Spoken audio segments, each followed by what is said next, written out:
नमस्कार दोस्तों, राधे राधे, हरे कृष्णा। चीकोज़ रेसिपीज़ में एक बार फिर से आप सबका स्वागत है। तो ये वीडियो है, ये आपके सवालों के जवाब की है, नवरात्र से संबंधित। मुझे पता है कि ये वीडियो थोड़ा लेट हो जाएगी, लेकिन आपके सवालों के जवाब आप लोगों को मिल जाएंगे, क्योंकि आज का जो पूरा दिन है, मेरा जो शेड्यूल है बहुत ही टाइट रहा है, क्योंकि मैंने 2 से 3 वीडियो बनाई। तो मुझे अभी टाइम मिला है आप लोगों को वीडियो देने का, आप लोगों के लिए जो वीडियो बनाने का अभी टाइम मिला है। तो सवाल ज़्यादा है, समय नहीं गंवाएंगे, जल्दी जल्दी से आप लोगों के सवाल ले लेते हैं, जिससे कि आप लोगों को आसानी हो। पहला सवाल है हरमन सैनी का, कि मैंने पहले भी क्वेश्चन किया है कि प्लीज़ बताना कि मेरे मेन डोर पर माता रानी के चरण बनाने का बहुत मन है, लेकिन मुझे ये कन्फ्यूज़न है कि उन्हें कितने टाइम तक बने रहने देना है। अगर सारा दिन बने रहने देंगे तो हमारे एंटर कहाँ से करेंगे, हम डोर रहेगा कि कहीं वो हमारे पैरों के नीचे ना आ जाए।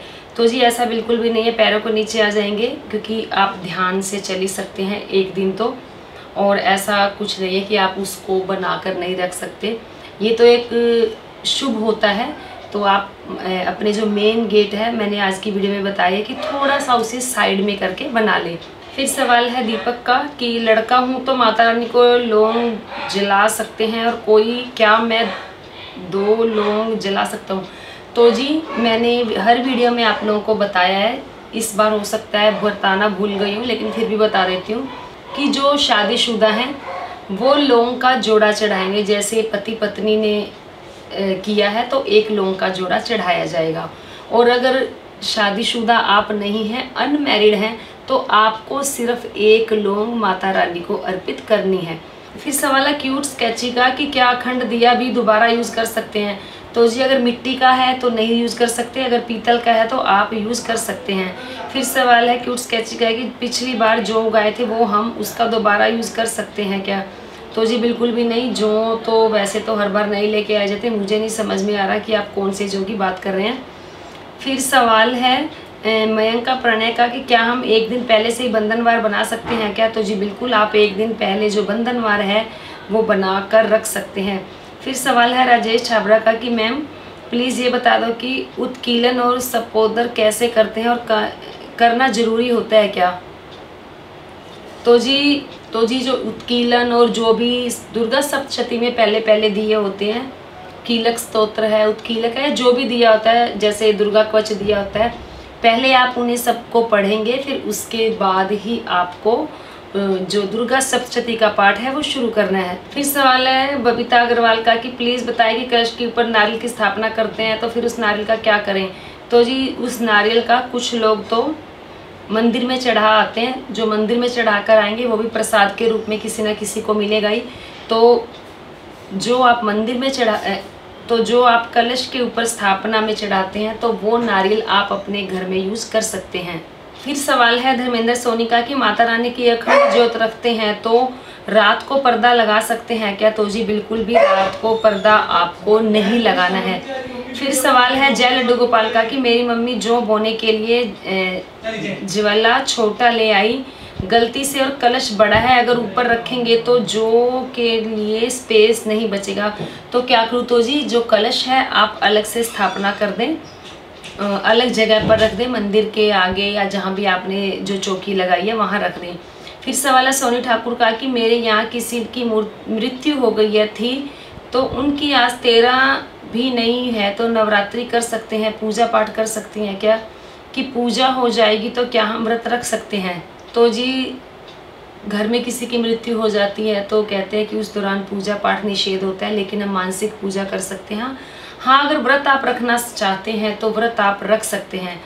फिर सवाल है अर्चना लूथरा का, कि अखंड ज्योत के नियम क्या है? तो जी अखंड ज्योत के नियम यही है कि आपको जहाँ अखंड ज्योत जलाई जाती है वहाँ पर अंधेरा नहीं होना चाहिए, वहाँ जूते चप्पल लेकर नहीं जाना चाहिए, उस कमरे की साफ़ सफाई अच्छे से होनी चाहिए, और जो उस अखंड ज्योत की देखभाल कर रहा होता है उसे ज़मीन पर सोना होता है। ज़मीन पर मतलब धरती पर गद्दा या कोई चटाई या कोई दरी बिछाकर सोना होता है, और ब्रह्मचर्य का पालन करना होता है।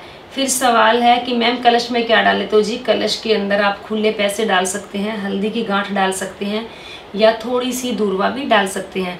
फिर सवाल है स्नाया का कि आंटी मैं बहुत एक्साइटेड हूँ नवरात्रि को लेकर, बट मुझे 6 तारीख के बाद कभी भी पीरियड आ सकते हैं, हो सकता है अष्टमी पर ही पीरियड्स हो और घर में पूजा करने वाला कोई और भी नहीं है, मैं कलश स्थापना नहीं कर सकती, सिंपल दिया जला सकती हूँ, पूजा करनी पड़ेगी इस बार। तो जी आपको रही बात पीरियड की, हो सकता है पीरियड आपके लेट आए, हो सकता है कि आपके कलश स्थापना करने के बाद पीरियड आए, ये तो बाद की बात होती है कि पीरियड कब आते हैं कब नहीं आते हैं। हाँ बिल्कुल सिंपल दिया जलाकर भी आप बिना कलश स्थापना के, बिना जौ के बोए हुए भी अगर कोई भी माता रानी के व्रत रखना चाहता है व्रत रख सकता है, और माता रानी की चौकी लगाना चाहता है तो वो चौकी लगा सकता है। फिर सवाल है भोलू पहलवान का कि प्लीज़ मैम बताइए कि मुझे बहुत दिनों से सपने में माता रानी मुझसे श्रृंगार मांगते हैं, दिखाई देते हैं, प्लीज़ मैं क्या करूं। तो जी नवरात्रे शुरू हो रहे हैं तो आप माता रानी को श्रृंगार का सामान अर्पित कर दें। फिर सवाल है भावना शाह का कि अनमैरिड लड़कियां नवरात्रि की पूजा कर सकते हैं क्या? तो जी बिल्कुल अनमैरिड लड़कियां नवरात्रि की पूजा, माता रानी की पूजा कर सकती हैं। फिर सवाल है पंकज सिंह का, जो देहरी पूजन किया जाएगा उधर भी दिया जलाना होता है तो उसका फेस कहाँ होगा, अंदर की साइड या फिर बाहर की साइड, और जो चौकी के पास दिया रखना जाएगा फेस किस साइड होगा, माता की तरफ या फिर गेट की तरफ?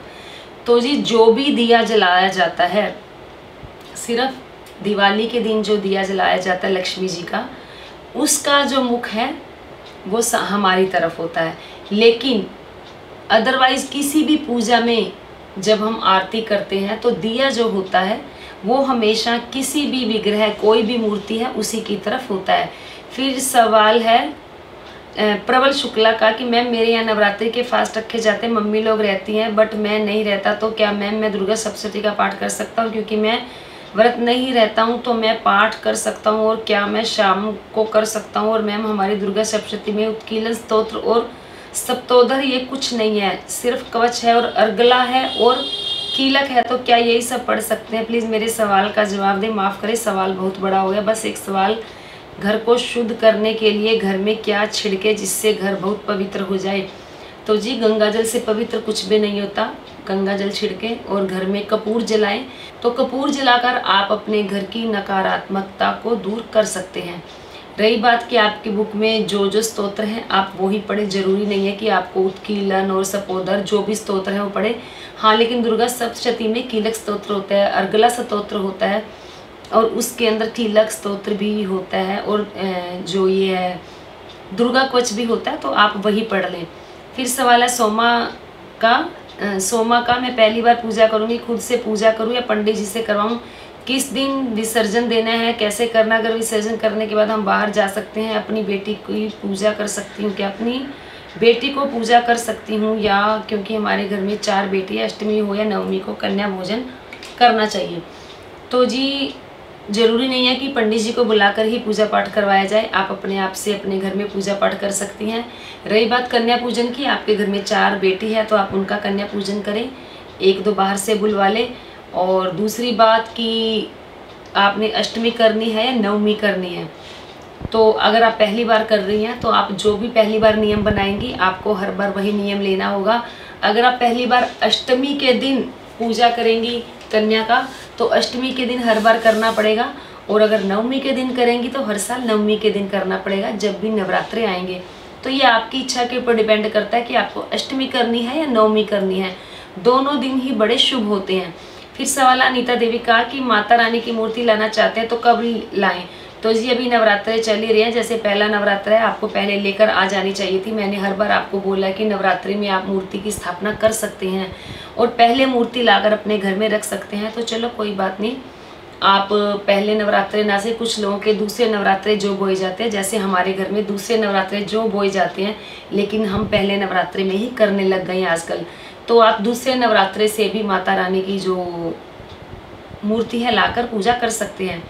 फिर सवाल है नीतू अरोड़ा का कि हमारे मंदिर का मुख पूर्व की तरफ है, सब बोलते हैं कि वास्तु के हिसाब से गलत बना है, मैंने मार्बल के अलग से कितना सुंदर मंदिर बनाया है, अब क्या करूं, मैं तो बहुत टेंशन में हूँ, प्लीज़ अब अलग से मंदिर बनाना होगा। जी बिल्कुल भी नहीं अलग से मंदिर बनाना होगा, ईश्वर हमसे वो ही करवाता है जो हमारे लिए अच्छा होता है। हो सकता है जो मंदिर बना है वो आपके लिए बहुत शुभ हो, तो ऐसा बिल्कुल ना सोचें कि इस तरफ मंदिर शुभ है इस तरफ मंदिर अशुभ है, तो वास्तु ठीक है, होती है, लेकिन ऐसा भी नहीं कि वास्तु के हिसाब से हर चीज़ बनाई जा सकती है।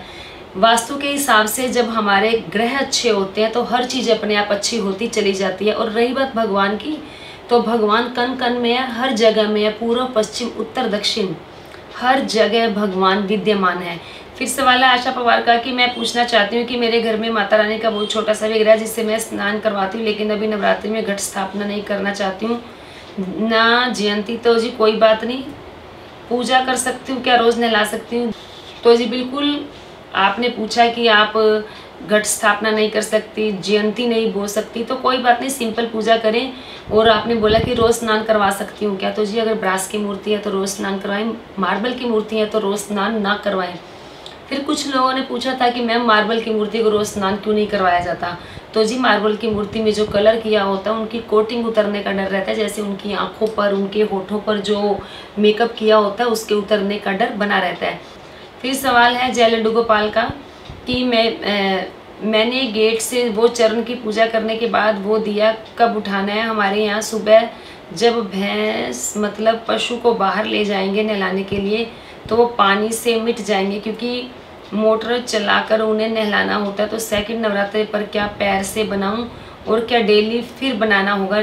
जी कुछ लोग डेली बनाएंगे, आपकी इच्छा है, डेली बनाएं, डेली पूजन करें, बहुत अच्छी बात है। आवाहन तो पहले दिन ही किया जाएगा, बाकी आप पूजन डेली कर सकते हैं, वो टोटली आपकी इच्छा पर डिपेंड करता है।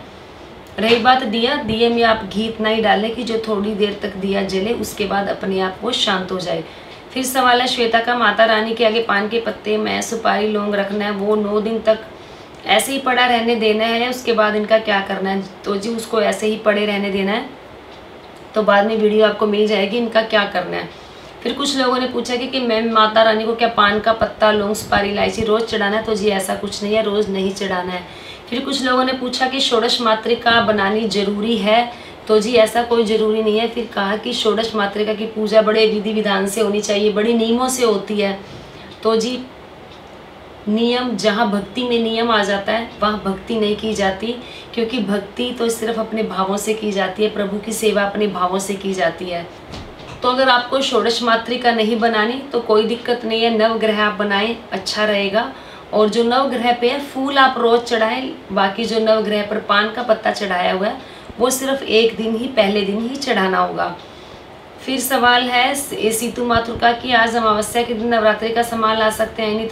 तो जी मैं पहले ही आप लोगों को बता चुकी हूँ कि आप अमावस्या की संध्या तक जो सामान है नवरात्रि के लिए लेकर आ सकती हैं। फिर सवाल है इंडियन ब्लॉगर माही का कि मैम जो कलश में हल्दी की गांठ डालते हैं और 9 दिन बाद जब कलश उठाते हैं तो उस पानी में से बदबू आने लगती है, क्या करूं? फास्ट में ग्रीन टी पी सकते हैं क्या? तो जी अगर आप चाय वगैरह ले लेते हैं तो आप ग्रीन टी पी सकते हैं। रही बात कि उस पानी में से बदबू आने लगती है तो आप उसके अंदर हल्दी की गांठ ना डालकर आप उसके अंदर सिर्फ खुले पैसे डाल दें। फिर सवाल है निधि अग्रवाल का कि जब हम घर में ही शिव जी पर जल चढ़ाते तो प्लेट में जो जल निकलने दे उसमें रहने दें, प्लीज़ नेवर रिप्लाई करें। तो ये जो प्लेट में जल होता है उसे निकाल कर आप पौधों में डाल दें। फिर सवाल है अच्युत जायसवाल का कि इस बार कौन सी तिथि क्षय हो रही है और फिर सप्तशती का पाठ एक दिन 2 पाठ करना होगा? तो जी पंचमी और षष्ठी तिथि दोनों एक ही दिन है, तो आप इनके जो पाठ है वो एक ही दिन में करने होंगे, यानी कि 2 बार करने होंगे। फिर सवाल है नीतू सिंह का कि आप माता के लिए पान कहाँ से लाते हैं? तो जी जो माता के लिए पान, मीठा पान बनवाया जाता है वो पनवाड़ी से बनाकर लेकर आया जाता है, उसे स्पेशल बोला जाता है कि हमें पूजा के लिए पान चाहिए। फिर सवाल है टीन्स फन एंड फूड का कि राधे राधे आंटी जी कृपया बताएं, हमारे घर के कलश शुरू से स्थापित नहीं किया जाता, हम सिर्फ ज्वारे बोए जाते हैं, क्या कलश स्थापना करना जरूरी होता है? तो जी कलश स्थापना करने से एक सकारात्मकता आती है, अच्छा लगता है कलश स्थापना करना, घर में शुभ होता है। बाकी आपकी इच्छा है, कलश स्थापना नहीं करना चाहते तो ना करें। फिर सवाल है मैं एसपी का कि मैं पहली बार नवरात्रि व्रत रखूंगी तो क्या रख सकती हूँ? तो जी बिल्कुल, अगर आप पहली बार नवरात्रि रख रहे हैं तो बिल्कुल आप नवरात्रों के व्रत कर सकते हैं। फिर सवाल है नीतू सिंह का हमारे घर किसी की डेथ होगी तो पूजा कैसे करें नवरात्रि की, क्या करें कैसे करें? तो जी घर में किसी की डेथ हो गई है तो आप मानसिक रूप से पूजा करें, व्रत करना चाहते हैं तो व्रत कर सकते हैं। फिर सवाल है अभिषेक पालीवाल का मैम जैसे कि नवरात्रि में 9 दिन अलग अलग कलर की साड़ी माता को क्यों पहनाई जाती है और हम भी किस कारण से 9 दिन 9 अलग अलग कलर के कपड़े पहनते हैं। तो जी माता रानी के अलग अलग रूपों की पूजा की जाती है। शैलपुत्री, ब्रह्मचारिणी, चंद्रघंटा, कुष्मांडा, स्कंद माता, कात्यायनी, कालरात्रि और महागौरी, सिद्धिदात्री, इन सभी माता के जो कपड़े पहनाए जाते हैं, अलग अलग माता के जो कपड़े होते हैं वो अलग अलग होते हैं। तो ठीक उसी प्रकार से दिनों के हिसाब से जैसे अलग अलग दिन आते हैं, तो जैसे वार के हिसाब से हम अपने कपड़े पहनते हैं, तो उसी हिसाब से हमारे कपड़ों का जो कलर है वो भी अलग अलग हो जाता है। फिर सवाल है वैभव का। मेरा एक सवाल है, हमारी कुल देवी महिषासुरमर्दिनी है, उनका श्री विग्रह हमारे घर में स्थापित है। कुछ लोग बोल रहे हैं कि ऐसा स्वरूप घर में नहीं रखना चाहिए, बट ये विग्रह बहुत साल से हमारे घर में विराजित है। प्लीज़ बताइएगा कि ये विग्रह घर में रख सकते हैं या नहीं, और आपको शारद नवरात्रि की ढेर सारी शुभकामनाएं। तो जी आप सभी को भी शरद नवरात्रि की ढेर सारी शुभकामनाएं। तो आपने बताया कि महिषासुरमर्दिनी की जो विग्रह है, मूर्ति है, जो भी आपके घर में विराजमान है, तो काफ़ी टाइम से आपके घर में विराजमान है, जब आपको घर में ऐसा कुछ नहीं हो रहा। क्योंकि जब भी आपके घर में किसी भी रूप में माँ विराजमान होती है, माँ तो माँ ही होती है। मैंने पहले भी आप लोगों को बोला था कि ऐसा नहीं होता कि महिषासुरमर्दिनी की फ़ोटो, माता की विग्रह घर में नहीं रखना चाहिए। माँ हर रूप में शुभ ही शुभ होती है और माँ हमेशा अपने बच्चों का भला ही करती है। फिर सवाल है दिया भंडारी का कि क्या कलश स्थापना करना जरूरी है। तो जी बिल्कुल शुभ होता है, करना जरूरी ऐसा कुछ भी नहीं होता। जरूरी अपने मन की चीज़ें होती हैं। अगर आपके मन ने मान लिया कि ये चीज़ ज़रूरी है तो वो आप ज़रूर करेंगे ही करेंगे।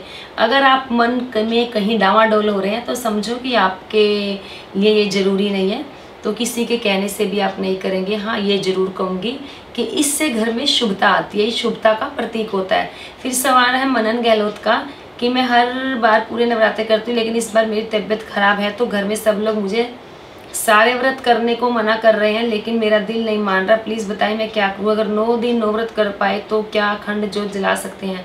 तो जी बिल्कुल, अगर आप अखंड ज्योत जलाना चाहते हैं 9 दिन ज़रूर जलाएं, लेकिन ध्यान रहे प्याज लहसुन का सेवन ना करें, शुद्ध सात्विक भोजन करें।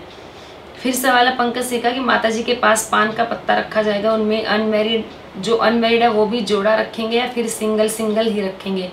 तो जी ऐसा जो पान का पत्ता रखा जाएगा वो पहले दिन ही रखा जाएगा। ऐसा नहीं कि सिंगल रखा जाएगा, ऐसा नहीं कि डबल रखा जाएगा। जैसा मैंने वीडियो में बताया है वैसे ही रखा जाएगा। फिर सवाल है शुभी अग्रवाल का कि माता रानी के किस हाथ पर कलश रखना चाहिए। तो जी हर माता रानी के मैं हमेशा राइट हैंड को कलश रखती हूँ और लेफ्ट हैंड को उनके जो अखंड ज्योत है वो रखती हूँ। मेरा यही नियम है। बाकी जो नियम या जो चीज़ आपके लिए अच्छी होती है हमेशा आपके साथ वही होता है और आप वही करते हैं, माता रानी वही आपसे करवाती है। फिर सवाल है मनोरमा परमार का कि हरे कृष्णा जी दी, हम गांव में रहते हैं, हमारे यहाँ पान नहीं मिलता तो क्या करें। तो जी कोई बात नहीं, अगर आपके यहाँ पान नहीं मिलता तो आप पान का भोग ना लगाएं, सिर्फ आप माता रानी को इलायची अर्पित कर दें। फिर सवाल है कि क्या कलश स्थापना बिना मुहूर्त के कर सकते हैं, कृपया बताएं। तो जी कलश स्थापना का जो मुहूर्त है 12:30 बजे तक है, तो 12:30 बजे तक तो हर कोई जो कलश स्थापना है वो कर सकता है। फिर सवाल है दी दुर्गा सप्तशती की बुक को नवरात्रि के बाद रेड कपड़े में लपेट कर रखना है। तो जी बिल्कुल हाँ जी, कोई भी धार्मिक किताब जिसे हम पढ़ते हैं तो उसे लाल कपड़े में लपेट कर ही रखनी चाहिए।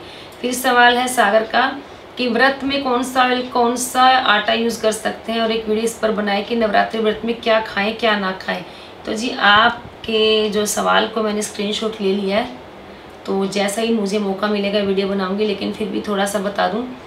कुछ लोग सरसों का तेल खा लेते हैं, लेकिन मेरी नज़र में सरसों का तेल नहीं खाना चाहिए। राइस ब्रैन ऑयल नहीं खाना चाहिए, सोयाबीन का तेल भी नहीं खाना चाहिए। देसी घी, मूंगफली का तेल, ऑलिव ऑयल आप खा सकते हैं या सूरजमुखी का तेल आप खा सकते हैं। रही बात आटे की, इसमें सिंघाड़े का आटा खा सकते हैं, कुट्टू का आटा खा सकते हैं, सामक के चावल भी खा सकते हैं।